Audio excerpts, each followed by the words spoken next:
We're witnessing something extraordinary unfold in the Caribbean, something that deserves your full attention because it reveals the dangerous trajectory of American foreign policy in 2025. The Trump administration has deployed a massive naval force off Venezuela's coast and conducted unprecedented airstrikes on civilian vessels, killing dozens of people without trial, without evidence presented to the public, and without clear legal justification. This isn't counter-narcotics, as traditionally understood. This is something fundamentally different. Coast Guard personnel aboard the USS Jason Dunham recently boarded a Venezuelan fishing vessel in waters Venezuela claims as its exclusive economic zone, searching for drugs but finding none. When Venezuelan F-16 fighter jets flew over the destroyer in international waters, the Pentagon called it highly provocative. Yet somehow, deploying thousands of troops and multiple warships carrying over 1,000 missiles off another country's coast is presented as routine law enforcement. Here's what troubles me deeply. For decades, the Coast Guard has handled drug interdiction using established legal procedures, boarding vessels, confiscating contraband, and arresting suspects. But these strikes destroyed vessels outright, killing everyone aboard, resembling counter-terrorism operations rather than law enforcement. Legal scholars are warning this could amount to extrajudicial killing, as the United States is not in an armed conflict with Venezuela, meaning those targeted weren't lawful military combatants. The administration has provided no evidence that any vessel posed an imminent threat justifying lethal force. What we're seeing is gunboat diplomacy dressed up as drug policy, and it's pushing us toward a conflict that serves no legitimate American interest. This demands scrutiny, transparency, and most importantly, your engagement with what's really happening in our hemisphere. Let me walk you through what's really happening here, because the details matter enormously, and they reveal a pattern of American foreign policy that should alarm anyone who cares about the rule of law, democratic accountability, and the fundamental principles that supposedly distinguish democracies from dictatorships. The Trump administration has assembled what they're calling a counter-narcotics operation, but the scale of force deployed tells a completely different story. We're talking about 8 Navy warships, a nuclear-powered submarine, multiple destroyers carrying Tomahawk missiles, amphibious assault ships with over 4,500 Marines and sailors, F-35 fighter jets, MH-60 Black Hawk helicopters, specialized Little Bird helicopters used exclusively by special forces for covert missions, P-8 reconnaissance aircraft, MQ-9 Reaper drones, and B-52 strategic bombers capable of carrying nuclear weapons. This isn't drug interdiction. This is the military infrastructure you deploy when you're planning regime change.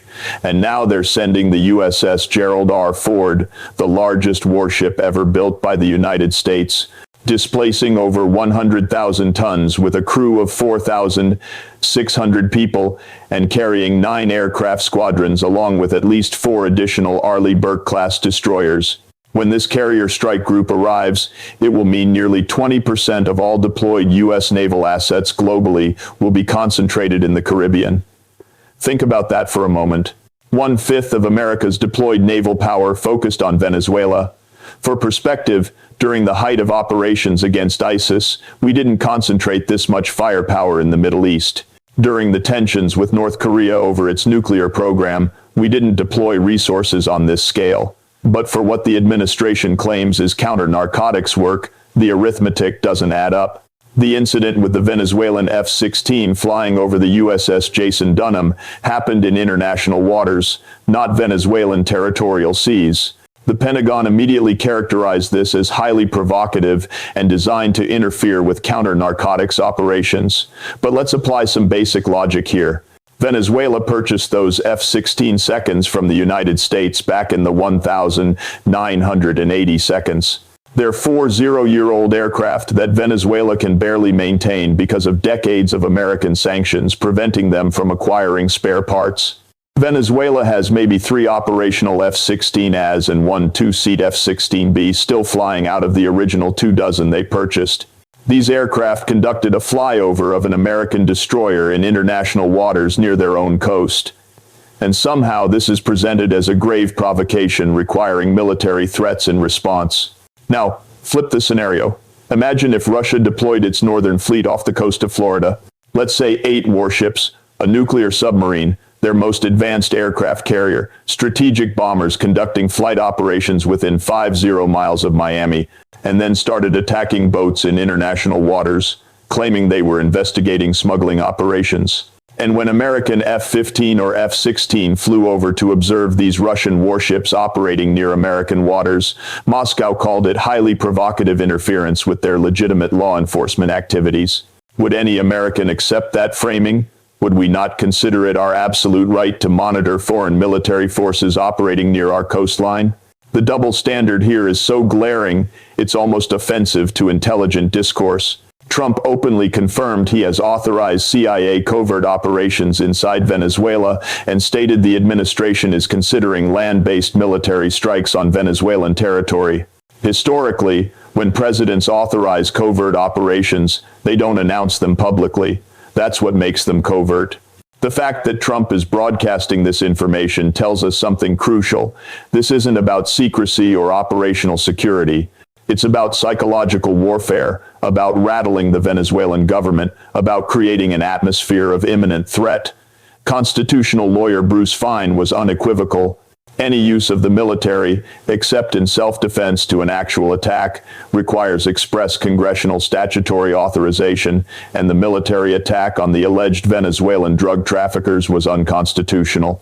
The War Powers Resolution of 1,973 mandates that the president notify Congress within 48 hours of initiating military action and obtain congressional approval before committing to war. None of these constitutional requirements have been met, and there's been no public vote in Congress authorizing these strikes. The administration's legal justification rests on declaring that the United States is in a non-international armed conflict with drug cartels, which they've designated as foreign terrorist organizations. But the existence of an armed conflict is assessed under international law based on factual circumstances and specific criteria. For a non-international armed conflict to exist, the armed group would have to be sufficiently organized and the violence sufficiently intense. It appears highly unlikely that these conditions have been met with groups like Trendy Aru. As Brian Finane, former legal advisor at the State Department, put it, what this boils down to is the President of the United States asserting a prerogative to kill people based solely on his own say-so, with pivotal legal conclusions simply reached by executive fiat, making it permissible for the president to engage in premeditated killing. Outside of armed conflict, there is a word for the premeditated killing of people, and that word is murder. Let's examine what's actually happening at sea, because the operational details reveal the true nature of these actions. Since early September, the military has launched at least 14 strikes, killing over 60 people, according to U.S. government accounts. In the most recent strikes, footage shows boats idling with figures aboard before being engulfed in explosions. No interdiction was attempted, no warning shots were fired, and no effort was made to arrest anyone. Human Rights Watch was categorical in its assessment. These were unlawful extrajudicial killings, stating that U.S. officials cannot summarily kill people they accuse of smuggling drugs. The problem of narcotics entering the United States is not an armed conflict, and U.S. officials cannot circumvent their human rights obligations by pretending otherwise. The UN Special Rapporteur on Extrajudicial, Summary, or Arbitrary Executions, in a joint statement with two other UN human rights experts, condemned the strikes as extrajudicial executions. The administration claims these boats were carrying drugs and were operated by designated terrorist organizations, primarily Tren de Aragua, but the existence of a Venezuelan government-run cartel controlling the transnational cocaine trade has been largely debunked. While Tren de Aragua is a real criminal organization with a transnational presence, it lacks the capacity to operate in the ways suggested by the United States, and certainly pales in comparison to the power of cartels in Colombia, Mexico, or Ecuador. More troubling still, the Pentagon has not disclosed the precise locations of these strikes or provided any evidence linking the targeted boats to drug trafficking networks. No evidence that any of these boats actually contain drugs has been made public. One recent strike left 2 survivors, apparently the first attack to produce survivors rather than killing everyone aboard. Those survivors could potentially testify about what was actually on these boats and whether they were indeed drug traffickers or perhaps fishermen, migrants, or other civilians caught in the wrong place at the wrong time. Within hours after the first strike was announced, tributes containing photos, videos, and names of the deceased began appearing on social media, real people with families. Venezuelan investigations later determined that none of the 11 people killed in the first strike were members of Tren de Aragua. Now, I understand people will say this is Venezuelan government information and should be treated skeptically. Fair enough. But the United States hasn't provided any evidence to contradict it. We're supposed to simply trust that the administration correctly identified these individuals as terrorists, that the boats contained drugs, and that lethal force was the only option, all without seeing any proof whatsoever. As Juan Gonzalez, former National Security Council official under Biden, noted, the administration is claiming authority to sink any vessel it deems tied to drug trafficking, and without checks, the U.S. risks killing fishermen, migrants, or other civilians. We just have to take the administration at its word. The legal architecture here deserves careful examination because it represents a dramatic expansion of executive power. Executive Order 12,333 explicitly prohibits assassinations by anyone employed by the U.S. government or working on its behalf. And executive branch legal doctrine defines assassination as including the targeted killing of individuals. The attack appears to violate the U.S. prohibition on assassinations as well as other U.S. laws since lethal force was not necessary for self-defense. Under international human rights law, specifically the International Covenant on Civil and Political Rights, which the United States has ratified, officials engaging in law enforcement, including military personnel, must seek to minimize injury and preserve human life. The strikes violated these standards because non-lethal alternatives such as interdiction or arrest were never attempted. Instead, administration officials described the strikes in terms that make them unlawful targeted killings. In February, the Trump administration removed senior judge advocate general officers, military lawyers tasked with reviewing the legality of operations from critical decision-making roles. Defense Secretary Pete Hegseth signed a directive that significantly relaxed oversight of airstrikes and special operations raids, allowing commanders greater latitude to authorize lethal force without the multi-layered legal vetting previously required. This erosion of legal safeguards is not accidental. It's a deliberate policy designed to enable exactly the kind of operations we're witnessing, strikes that wouldn't survive rigorous legal review under normal circumstances. There are reports of tensions between Defense Secretary Hegseth and Admiral Alvin Hawley, who commanded U.S. Southern Command, with Hegseth believing Hawley wasn't moving quickly or aggressively enough to combat drug traffickers. Admiral Hawley announced his retirement just 1 year into his tenure, which is highly unusual, and he was reportedly concerned about the legality of the strikes and was moving more cautiously than Hegseth wanted.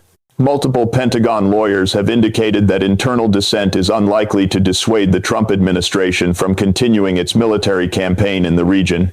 So, we have a situation where the military officer responsible for carrying out these operations had legal concerns, was pressured by civilian leadership to be more aggressive, and ultimately chose to retire rather than continue executing a campaign he apparently found legally questionable. That should tell you everything about the nature of these operations. The geopolitical context makes the regime change objective even more transparent. The Trump administration has doubled to $50 million the reward for the arrest of Venezuelan President Nicolas Maduro, accusing him of being one of the world's largest narcotics traffickers and working with cartels to flood the U.S. with fentanyl-laced cocaine. Maduro was indicted in a New York federal court in 2020 during Trump's first presidency, along with several close allies, on federal charges of narco-terrorism and conspiracy to import cocaine. Multiple sources told news organizations that some Trump officials believed the strikes on Venezuelan drug traffickers could put pressure on people around Maduro who have benefited from cartels' illicit revenue streams, potentially squeezing them so much that they consider ways to oust the Venezuelan leader. The preferred course of action, according to sources briefed on the administration's plans, is for Maduro to leave on his own, to read the tea leaves, and the message is, do you want it to be easy or do you want it to be hard? Trump administration officials have made clear this isn't just about drugs. They hope the naval flotilla, covert operations, and other pressure points eventually make the situation untenable for Maduro. Administration insiders profess a near unshakable belief that Maduro either will be deposed or realize he needs to move into exile, even as experts contend he has cocooned his regime. At least some insiders think Trump ultimately will launch some sort of land-based attack. This is regime change doctrine dressed up in counter-narcotics language. It's the same playbook we've seen repeatedly. Designate the government as illegitimate, impose crippling sanctions, accuse the leadership of heinous crimes. Whether or not evidence supports the accusations, mass military forces on their borders, conduct strikes that blur the line between law enforcement and acts of war, and wait for either internal collapse or justify a full military intervention. The historical parallels are instructive and deeply concerning. Trump aides have reportedly drawn comparisons to Operation Just Cause, the 1989 U.S. invasion of Panama that overthrew Manuel Noriega. That operation killed somewhere between 500 and 3,000 Panamanian civilians, depending on whose estimates you believe, destroyed entire neighborhoods, and was condemned by the UN General Assembly as a flagrant violation of international law and the independent sovereignty and territorial integrity of states. It was also justified in part as counter-narcotics action against a drug trafficking dictator. The similarities to the current Venezuela situation are unmistakable. What makes this especially problematic is the broader context of American credibility and international law. At the UN Security Council, Venezuela's representative stated unequivocally, "This is not self-defense. These are extrajudicial killings, and the conflict described by the United States does not exist, but is being manufactured." Multiple countries, including Pakistan, Sierra Leone, Algeria, Slovenia, Greece, and Somalia, called for urgent de-escalation and stressed that member states must ensure their counter-trafficking efforts are carried out in accordance with international law, including the UN Charter, and with full respect for human rights.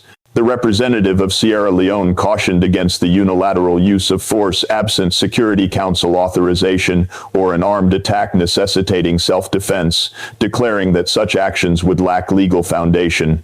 UN human rights experts warned that the strikes could violate fundamental international norms, arguing that international law does not allow governments to simply murder alleged drug traffickers, and that all states must respect the right to life, including when acting on the high seas or in foreign territory.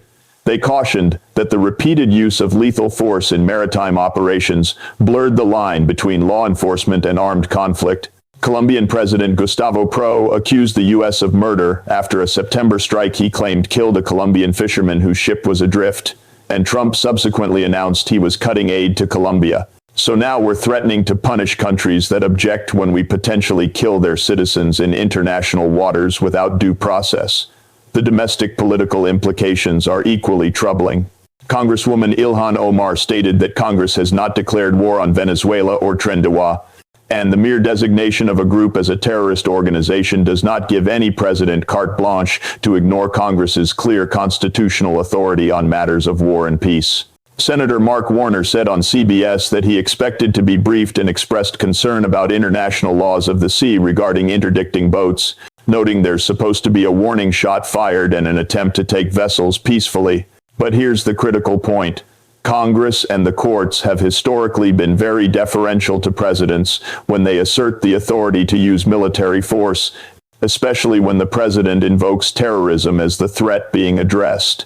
This deference has created an accountability vacuum that allows presidents to wage undeclared wars indefinitely. The pattern we're witnessing extends beyond Venezuela. By October, U.S. operations expanded into wider Caribbean and Pacific waters, with strikes reported in international waters near the coasts of Colombia and Ecuador, marking a significant broadening of the campaign's geographic scope. One strike targeted a vessel that Defense Secretary Hexath said was transporting substantial amounts of narcotics and was linked to Colombia's National Liberation Army rebel group. So, we're now conducting lethal strikes against multiple countries' maritime traffic across vast stretches of ocean, all without congressional authorization, without presenting evidence to justify these killings, and without any meaningful oversight or accountability mechanism.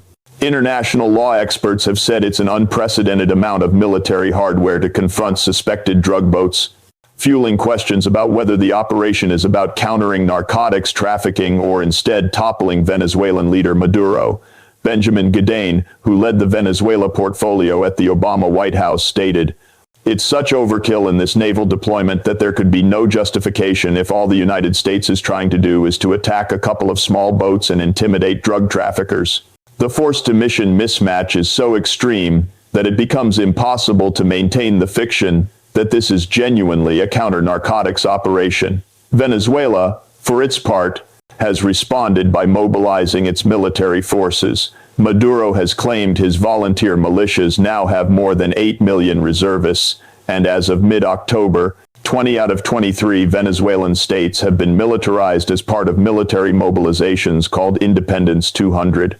Maduro stated in early September that the country would mobilize military, police, and civilian defenses across 284 battlefront positions nationwide, saying, "We're ready for an armed fight if it's necessary," and that his government was standing on the front lines.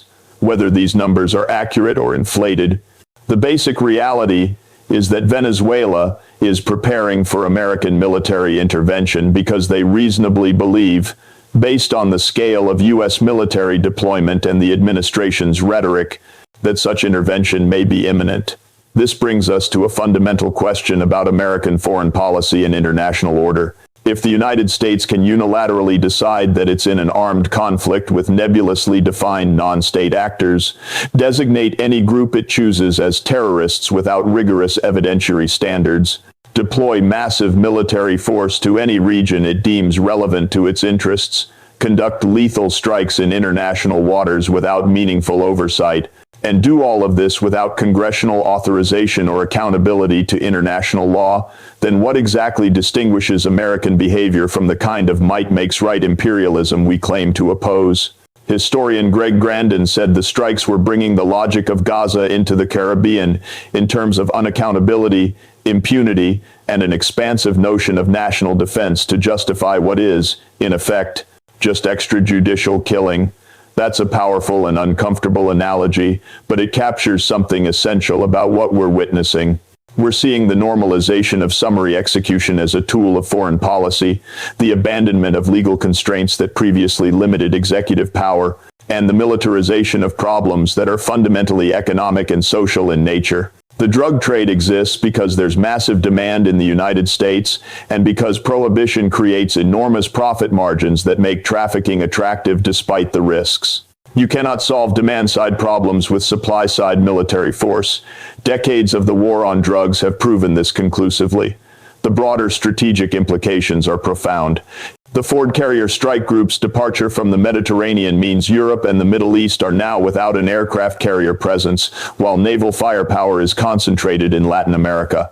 Some analysts warned this overextension of ships and embarked personnel could have cascading readiness consequences for other theaters, noting that when resources are concentrated in one region, other global priorities necessarily suffer. Iran's senior policy researcher and former surface warfare officer told reporters, "I think there needs to be a complete discussion about how important this is to us. What resources are we using? What types of things are we foregoing as a result of carrying this action out? And how long do we want to be doing this? And when do we say we've done enough?" These are exactly the right questions, but they're not being asked seriously in public discourse because the administration has framed this as fighting terrorism and drugs, which makes critical scrutiny politically difficult. What's needed is an honest assessment of what's really happening and what the likely outcomes are. The historical record of American regime change operations in Latin America is not encouraging. We overthrew democratically elected governments in Guatemala in 1954, Brazil in 1964, and Chile in 1973. We supported brutal military dictatorships throughout the region during the Cold War.